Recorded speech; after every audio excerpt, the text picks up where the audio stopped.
আপনি শ্রদ্ধা করতে পারতেন না, আপনার ছেলে মেয়েকে আপনি স্নেহ করতে পারতেন না।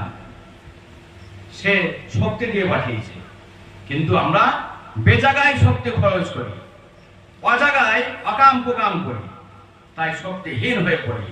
তাই খরচ যদি বেশি হয়ে যায় তাহলে তো মরতেই হবে। তাই ইনকাম করতে হয়। কি ইনকাম? টাকা পয়সা না, ঈশ্বরীয় শক্তির ইনকাম করতে হয়।